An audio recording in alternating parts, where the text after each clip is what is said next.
పశ్చిమ గోదావరి జిల్లా పాలకోడేరు మండలం విసాకోడేరు గ్రామంలో శ్రీ గౌతమి గౌడ శెట్టిబలిజ సంఘం ఆధ్వర్యంలో విసాకోడేరు గ్రామంలో సర్పంచ్ పాలకవర్గ సభ్యులకు సన్మాన కార్యక్రమం జరిగింది. ఈ కార్యక్రమానికి ముఖ్య అతిథులుగా రాజ్యసభ సభ్యులు పాకా సత్యనారాయణ, పశ్చిమ గోదావరి జిల్లా గ్రంథాలయ సంస్థ చైర్మన్ జుత్తుగ నాగరాజు, మాజీ MLC Meka Seshababu, Gowda corporation director Pamarthi Venkataramaiah, Soragani Ravishankar విచ్చేసి సర్పంచ్ బొల్లా శ్రీనివాస్ ను సత్కరించారు. ఈ కార్యక్రమం గ్రామంలో అన్ని వర్గాల ప్రజలు సుమారు 1000 మందికి పైగా హాజరై అభినందనలు తెలియజేశారు.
పదవి బాధ్యతలు చేపట్టేటటువంటి పరిస్థితి నుంచి ఈ 5 సంవత్సరాలలో నేను ఏం చేశాననేది ఒక పత్రం ఇచ్చాను.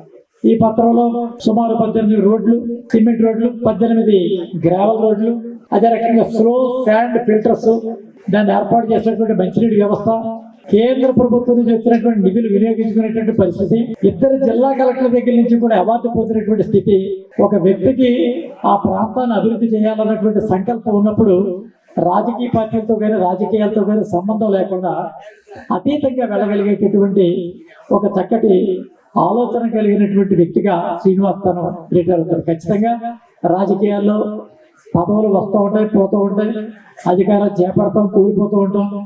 ఈ కోల్పోయినటువంటి సందర్భం కానీ వదిలిపెట్టేటువంటి సందర్భంలో కానీ నికాసైన రాజకీయ నాయకుడికి మిగిలేటటువంటి ఆత్మతృప్తి ఏంటంటే తన హయాంలో తన సమాజానికి ఏమైనా ఉపయోగపడ్డానా లేదా అనేటటువంటి ఒక్క ఆలోచన ప్రతి ఒక్క వ్యక్తి మన అంతర్లీనంలో ఉంటుంది.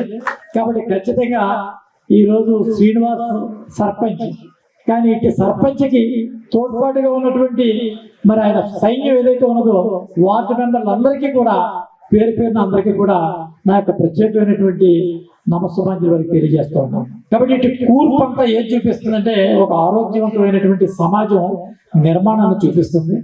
ఆ గ్రామంలో ఉన్నటువంటి సమస్యల కోసం పరిష్కారం చేపడతాం. లేకపోతే ఇప్పుడు ఉన్నటువంటి తాజా పరిస్థితుల్లో కేంద్ర ప్రభుత్వం నిధులే దాదాపుగా 60-70% నిధులు గ్రామాలకు ఇచ్చేటటువంటి పరిస్థితి ఈ సర్కార్ మోడీ ప్రభుత్వం చేపట్టింది.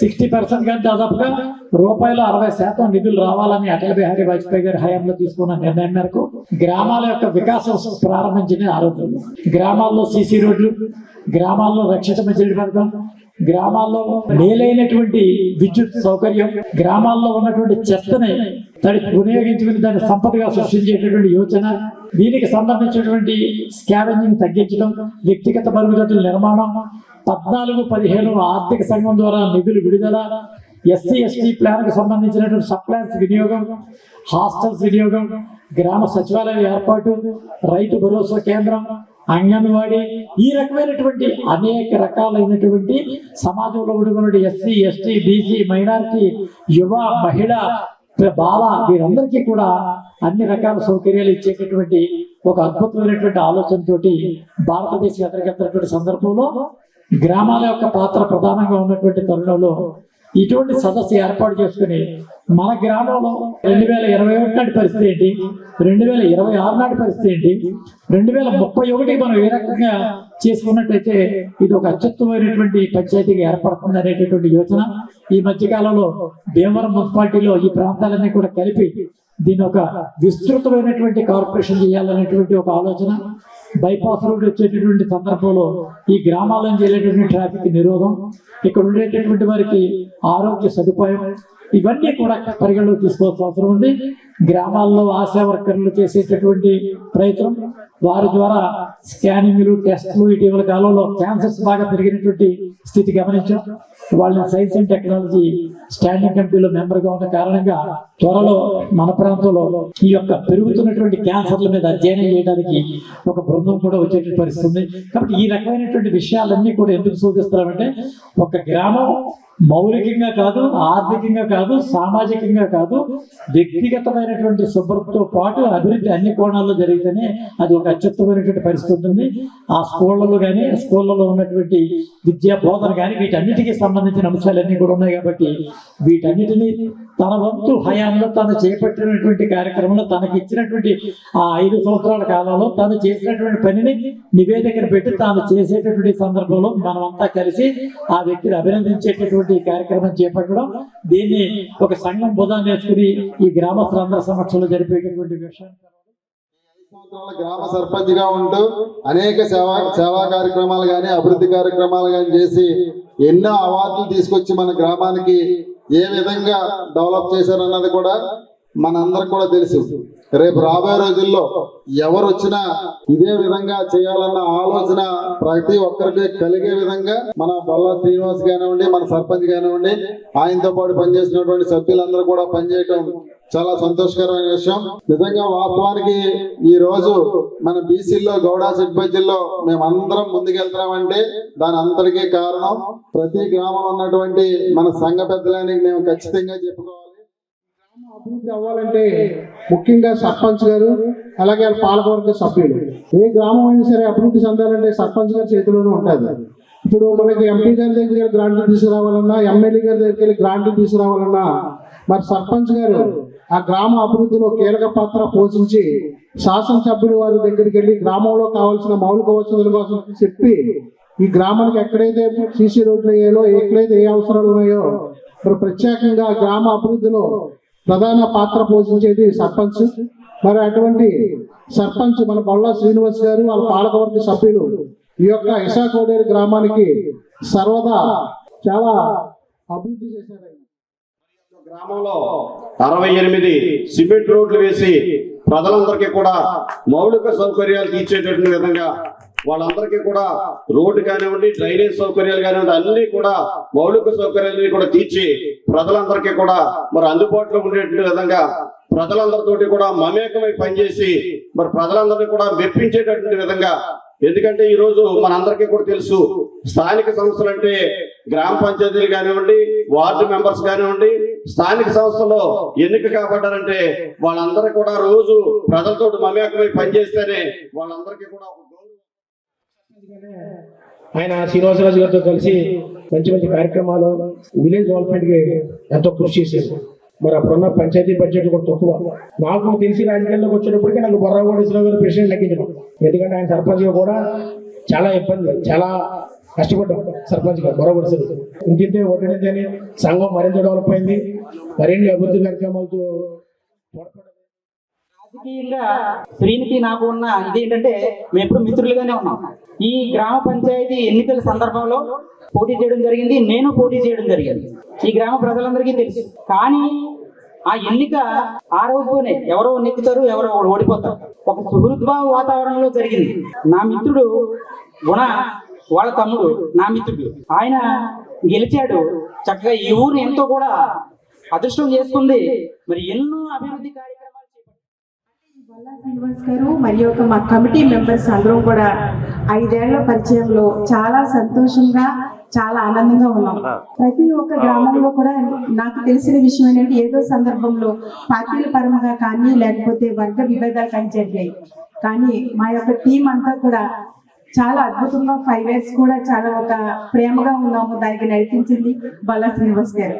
అంటే బొల్లా ఒక వ్యక్తి హార్డ్ వర్క్ చేస్తే హానర్ వస్తుంది. గౌరవాలు కానీ, ప్రశంసలు కానీ, సత్కారాలు కానీ ఉడికినే రావు. దాని వెనకాల చాలా హార్డ్ వర్క్ ఉంటుంది. కమ్యూనిటీ హాల్ నిర్మాణం జరిగింది. చెట్టుబంజపాలెం, ముదరాజుపాలెం వారికి బీసీ కమ్యూనిటీ హాల్స్ నిర్మాణం జరిగింది. ఈ పాలక మండలి యొక్క ఆధ్వర్యంలో, సర్పంచ్ గారి యొక్క ఆధ్వర్యంలో ఈ పాలక మండలి సభ్యులందరూ కలిపి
ఈ గ్రామంలో అనేక రకాలైనటువంటి మరి సేవలను మేము చేయడం జరిగింది. ఈ గ్రామంలో జిల్లా కార్యాలయాలు ఏర్పాటు చేయడం జరిగింది. జిల్లా కార్యాలయాల్లో భాగంగా శిశుగృహ అనే పేరుతో మరి చిన్నపిల్లల దత్తత కేంద్రం ఏర్పాటు చేశాం. వన్ స్టాప్ సెంటర్ని ఏర్పాటు చేశాం. అదేవిధంగా డిఎల్డిఓ ఆఫీస్ని ఏర్పాటు చేశాం. అదేవిధంగా డివిజనల్ పంచాయతీ కార్యాలయం కూడా ఏర్పాటు చేశాం. ఇవన్నీ ఏర్పాటు చేయడానికి గల ముఖ్య కారణం ఏంటంటే మరి గతంలో మా గ్రామం సమితి కింద ఉండేది. ఆ సమితి స్థానే మండలాలు వచ్చినాయి. మండలం కూడా అనివార్య కారణాల వల్ల పాలకోడేరు వెళ్ళిపోవడం జరిగింది. గ్రామానికి ఏదైనా పేరు ఉండాలి, ఈ గ్రామం చెప్పుకోదగిందిగా ఉండాలనే ఉద్దేశంతో మరి అప్పటి కలెక్టర్ గారిని సూచనల మేరకు ఆవిడని అడిగి మరి మేము ఈ జిల్లా కార్యాలయాలు కూడా ఏర్పాటు చేసాం. ఇవాళ జిల్లా కార్యాలయాలకి మా గ్రామం ఒక పునాదిగా ఉంది. అందువల్ల కూడా మా గ్రామం పేరు ప్రఖ్యాతలు ఉంటుందనే ఉద్దేశంతో ఇదంతా కూడా ఏర్పాటు చేయడం జరిగింది. ఈ గ్రామంలో దాదాపు నా టెన్యూర్ కాలంలో 68 సిమెంట్ రోడ్లు వేయగలిగాం. అదేవిధంగా 32 గ్రావెల్ రోడ్లు వేయగలిగాం. రక్షిత మంచినీటి పథకాన్ని అధునాతనమైన పద్ధతుల్లో కూడా ఏర్పాటు చేయడం జరిగింది. కూటమి ప్రభుత్వంలోని శ్రీ పవన్ కళ్యాణ్ గారు కూడా మా యొక్క గ్రామాన్ని ఆదర్శంగా తీసుకోవాలని చెప్పి ఆయన ట్వీట్ లో ఎక్స్ చేయడం కూడా జరిగింది. చెప్పుకుంటూ పోతే చాలా కార్యక్రమాలు చేశాం. లో వోల్టేజ్ సమస్యను పరిష్కరిస్తూ కూడా గ్రామంలో దాదాపు 10 చోట్ల ట్రాన్స్ఫార్మర్లు ఏర్పాటు చేయడం, 6 కిలోమీటర్ల మేర స్టిన్నింగ్ ఏర్పాటు చేయడం కూడా జరిగింది. గ్రామంలో ఇంకా మౌలిక వసతులు సమకూర్చడంలో కూడా చాలా ముందంజలో ఉన్నాం. ఈ గ్రామానికి దాదాపు 6 సార్లు కలెక్టర్ అవార్డులు అయితే కానివ్వండి, జాతీయ నేషనల్ అవార్డులు అయితే కావాలంటే 6 సార్లు వచ్చినాయి. ఇంటింటికి చెత్త సేకరణ, సాక్రిగేషన్, అదేవిధంగా వర్మీ కంపోస్ట్ తయారు చేయడం, మరి తద్వారా సంపద సృష్టించే కేంద్రాన్ని ఈ గ్రామంలో నెలకొల్పడం, మరి దానికి తోడు వివిధ పంచాయతీల యొక్క సిబ్బంది అందరికీ కూడా ఇక్కడే ట్రైనింగ్ ఇచ్చి ఒక లోకల్ ట్రైనింగ్ సెంటర్ గా విశాఖోడేరు హబ్ ని తీర్చిదిద్దడం, రావుచెట్టు సెంటర్ లో మరి సచివాలయం ఏర్పాటు చేయడం, చెప్పుకుంటూ పోతే చాలా కార్యక్రమాల్లో మేము ముందంజలో ఉన్నాం. గత సర్పంచుల బాటలోనే నేను కూడా పయనిస్తూ గత సర్పంచులందరూ కూడా వారి యొక్క ఆ టైంలో ఏ విధమైన అభివృద్ధి చేశారో అదే విధంగా నేను కూడా వాళ్ళ బాటలోనే నడుస్తూ నాకు తగిన రీతిలో నేను కూడా అభివృద్ధి చేశానని సందర్భంగా తెలియజేస్తాను.